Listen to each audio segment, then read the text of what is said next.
Batting में middle order में सऊद शकील ने जिस तरह की परफॉर्मेंस दी है और जिस स्ट्राइक रेट के साथ उसने स्ट्राइक रोटेशन भी की है, बाउंड्रीज भी ली हैं, do you think he could be somebody जो आपके एशिया कप में और वर्ल्ड कप में ओडीआई फॉर्मेट में भी हमें एज अ बैट्समैन दिख सकता है? कॉन्फिडेंस तो इनमें बहुत आया होगा। मैंने यही कहा ना कि देखिए, पहले यही हो रहा था कि हम जिस पे डिस्कस करते थे कि हमारी 11 की टीम ठीक नहीं बन रही, उसमें कुछ प्रॉब्लम थी। बहरहाल वो तो अभी हम अब से पीछे छोड़ देना चाहिए। जो इवेंट है, हमें प्रॉपर जो है बैलेंस टीम जिसे कहते हैं कि बैलेंस, चाहे उसमें फास्ट बॉलिंग का, जो जैसे अभी हम 2 फास्ट बॉलर से जा रहे हैं, यहाँ जरूरत नहीं है हमें 3 फास्ट बॉलर की, इसीलिए 2 स्पिनर से जाते हैं। और उसके अलावा जो है वो एक पार्ट टाइम, हमारा पार्ट टाइम नहीं बल्कि वो तो हमें विकेट लेके भी देता है, उसने रन भी बनाए। तो ये एक 11 की जो हम टीम तश्कील दें वो नजर आनी चाहिए कि हाँ, हमारा कॉम्बिनेशन हर लिहाज से ठीक है। और मिडिल ऑर्डर, आई होप, अल्लाह करे जी, मैं तो बड़ा खुशाइन बात हुई है ये कि लड़कों ने जो आगा ने भी रन किए, और ये, लेकिन अभी थोड़ा सा टाइम और हमें देखना पड़ेगा कि क्या पोजीशन है। और ये जाहिर है इनके मोरल जरूर हाई हुए हैं और इनको कैरी ऑन करना चाहिए। जिस तरह दूसरों की 2-4 प्लेयर की परफॉर्मेंस नहीं आई मगर फिर भी उनको थोड़ा सा आगे तक खिलाया, तो इनको भी खुदा न खास्ता अगर थोड़ी सी परफॉर्मेंस में प्रॉब्लम आती है तो इनको भी कैरी ऑन करना चाहिए, इनको पूरे चांस देना चाहिए।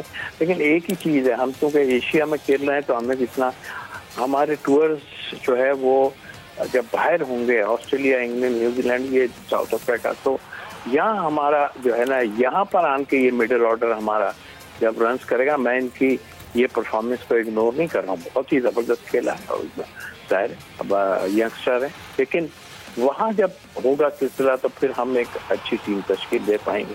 बिल्कुल सही। और आप डिफरेंटली टेस्ट होंगे, जब कंडीशंस डिफरेंट होंगी तो आपके स्पिनर्स भी अलग तरीके से टेस्ट हो रहे होंगे। आपके पेसर्स पे भी काफ़ी क्वेश्चंस बनते हैं। जब आपके पास शाहीन शाह और नसीम शाह तो बड़े अच्छे फॉर्म में दिख रहे हैं, अच्छी बॉलिंग कर रहे हैं, लेकिन अगर जब उनमें से कोई नहीं होगा या आपको जब थर्ड पेसर भी चाहिए होगा तो वो कौन होगा? हसन अली होगा या कोई और बॉलर होगा? वो भी सवाल है। लेकिन सर, हम थोड़ा सा मैनेजमेंट की तरफ चलते हैं। ज़का अशरफ साहब की मुलाकात हुई है मिसबाह उल हक साहब से। हमने देखा था कि मिसबाह उल हक साहब एहसान मानी वाले टाइम पे, जो इससे पिछली वाली मैनेजमेंट थी या उससे पिछली वाली मैनेजमेंट थी, उसमें काफ़ी एक्टिव थे, फिर मिसबाह उल हक सिस्टम का हिस्सा नहीं थे। अब दोबारा हमने देखा है कि ज़का अशरफ साहब से मुलाकात हुई है और उनको एक्चुअली काफ़ी सारी जिम्मेदारियां देने की और परमानेंट रोल की बात हो रही थी मिसबाह उल हक साहब की ज़का अशरफ के साथ। लेकिन मिसबाह उल हक ने उस पर तो उन्होंने एक्सक्यूज़ किया है, लेकिन एक टेक्निकल कमेटी बनने जा रही है जिसको लीड करेंगे। तो किस तरह देखते हैं आप मिसबाह उल हक? हमेशा उन्होंने एज ए कैप्टन भी पाकिस्तान को बड़ा अच्छे नताइज दिए हैं, लेकिन आपको लगता है कि मैनेजमेंट कमेटी में और पीसीबी में दोबारा आकर एक मैनेजरियल रोल से क्रिकेट को फ़ायदा होगा? देखिए, मैं समझता हूँ कि मैं भी 3 चेयरमैन के उसमें रहा हूँ और मैंने देखा है सारा कुछ। ज़का साहब का एक्सपीरियंस है, बिल्कुल ठीक आपने बात की। मिसबाह की आपने बात की, मिसबाह का बहुत अच्छा एक्सपीरियंस है, बट वो नए नहीं है। और एडवाइस का जहाँ तक ताल्लुक है, अच्छी एडवाइस होनी चाहिए। माजी में हमने बहुत कुछ चीज़ों को देखा है और ऑनेस्टली अगर मैं सच बात करना चाहूँ तो यही है कि हमारे प्लेयर्स जो पीछे उनके साथ कुछ ज्यादतियाँ हुई होंगी।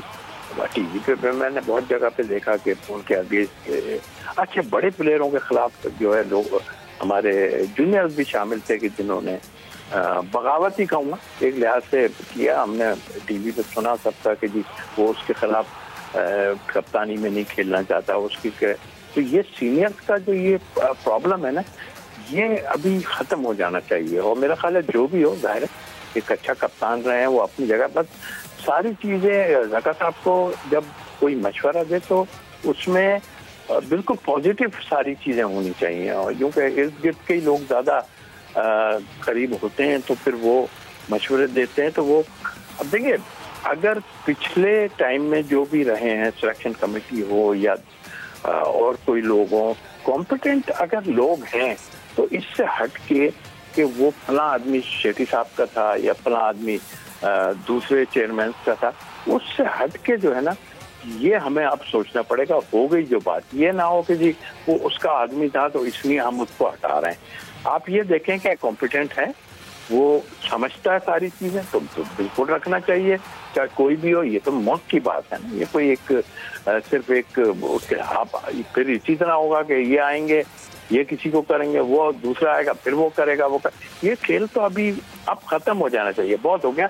इसमें कुछ भी नहीं हो रहा किसी का, देखें जो आता है अपना टाइम निकाल के निकल जाता है। लेकिन तौसीफ साहब, ये बात आपकी बिल्कुल सही है, ऐसा बिल्कुल नहीं होना चाहिए कि कोई किसका बंदा है तो उसको उस वक्त उस पोजीशन पे होना चाहिए। लेकिन आप भी अंडर 19 टीम के मैनेजर थे, आपको भी इवेंचुअली हटना पड़ा।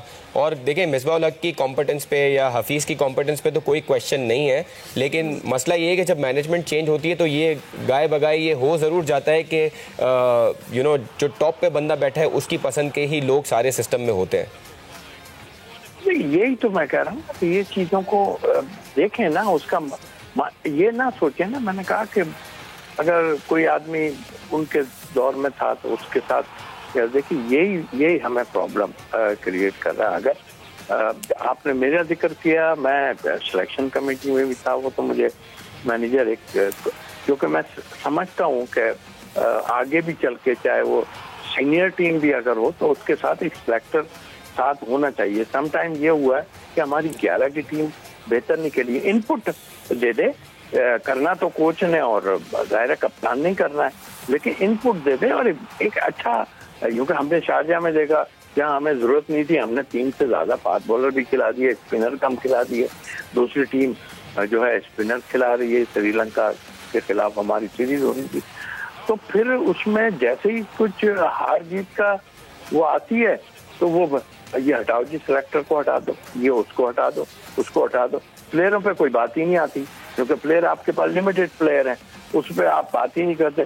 हाँ जी, कोच को हटा दो, उसके बाद आप जो है सिलेक्शन कमेटी, जी हार गए तो सिलेक्शन, तो भाई सिलेक्शन कमेटी ने तो आपको सिलेक्ट करके दिए है ना, तो परफॉर्मेंस तो आपकी काम है, इन पे क्यों नजला गिरता है? तो ये वो चीजें हैं जो अगर ठीक हो जाए तो मेरा ख्याल है कि सारा कुछ ठीक हो जाए। बिल्कुल सही है, पॉइंट टेकन। सर, आपके कोलीग रेहान उल हक के बारे में बात करें, क्योंकि हम ये बात कर रहे हैं कि एक अगर कॉम्पिटेंट आदमी है, उसकी परफॉर्मेंस या उसकी मैनेजमेंट की वजह से टीम को फ़ायदा हो रहा है, सो उसको नहीं हटाना चाहिए, चाहे मैनेजमेंट को कोई भी हेड कर रहा हो। सो रेहान उल हक साहब जो हैं वो टीम के साथ हैं, हमने देखा वो टीम के मैनेजर हैं और वो स्ट्रेटेजिक प्लानिंग भी कर रहे हैं, और उन्होंने जो बातें हमारे साथ आके कहीं की थी वो हमें दिख रहा है कि वो इसका रिजल्ट भी है। जैसे पाकिस्तान जिस तरह स्ट्राइक रेट से खेल रहा है, जिस तरह अभी रिजल्ट्स आ रहे हैं, और जो टीम के जो प्लेयर्स हैं जिस पे उनको कंसिस्टेंसी से चांस मिल रहे हैं, सो आपको लगता है कि उनके हटने की भी बातें आ रही हैं? आपको लगता है कि ये अगेन मिस फायर कर सकता है? बिकॉज एक बंदा अगर अपनी जॉब को सही कर रहा है